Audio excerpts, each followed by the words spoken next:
Hello guys, നമുക്കൊരു കുറുമക്കറി ഉണ്ടാക്കിയാലോ? അപ്പോൾ ആദ്യം തന്നെ നമുക്ക് ക്യാരറ്റൊക്കെ ഒന്ന് അരിഞ്ഞെടുക്കാം. പിന്നെ നമുക്ക് ഉരുളൻകിഴങ്ങ് നല്ല ചെറുതായിട്ട് അരിഞ്ഞെടുക്കണം.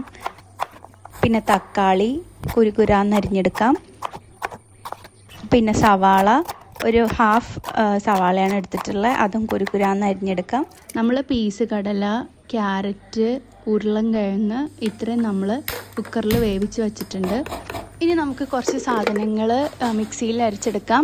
ഒരു 4 പച്ചമുളക്, കുറച്ച് തേങ്ങ, ഒരു 10-15 അണ്ടിപ്പരിപ്പ്, കുറച്ച് ജീരകം. ഇനി ഇതിലേക്ക് കുറച്ച് വെള്ളം ഒഴിച്ച് നമുക്ക് നല്ല സ്മൂത്ത് പേസ്റ്റായിട്ട് അരച്ചെടുക്കാം. ഇനി ഒരു ചീനച്ചട്ടിയിൽ നല്ല ചൂടായി കഴിയുമ്പോൾ കുറച്ച് വെളിച്ചെണ്ണ ഒഴിച്ച് കുറച്ച് കടുകിട്ട് പൊട്ടിക്കാം.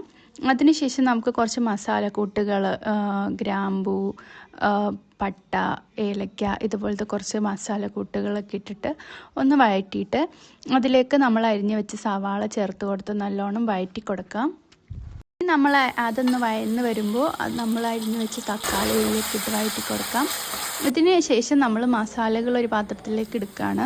ഇതിൽ ഞാനിപ്പോൾ എടുത്തിട്ടുള്ളത് മുളക് പൊടി, മഞ്ഞൾപ്പൊടി, കുറച്ച് മല്ലിപ്പൊടി, പിന്നെ ഒരു മാഗി ക്യൂബ്സ്. ഇനി നമുക്ക് പേസ്റ്റാക്കി വെച്ചിട്ടുള്ള തേങ്ങയുടെയും അണ്ടിപ്പരിപ്പിൻ്റെയൊക്കെ ഒരു അരപ്പ് ചേർത്ത് കൊടുക്കാം. നമുക്ക് വേവിച്ച് വെച്ച പച്ചക്കറികളും ഗ്രീൻ പീസും കൂടി ഇതിലേക്ക് ചേർത്ത് കൊടുക്കാം. ഒരു കറിവേപ്പിലയും കൂടി വെച്ച് ഗാർണിഷ് ചെയ്ത് കഴിഞ്ഞാൽ നമ്മുടെ നല്ല വെജിറ്റബിൾ കുറുമ കറി ഇവിടെ റെഡി ആയിട്ടുണ്ട്. ഇനി നമുക്കിത് ചപ്പാത്തിയുടെ കൂടെയൊക്കെ നല്ല ടേസ്റ്റി ആയിട്ട് കഴിക്കാം.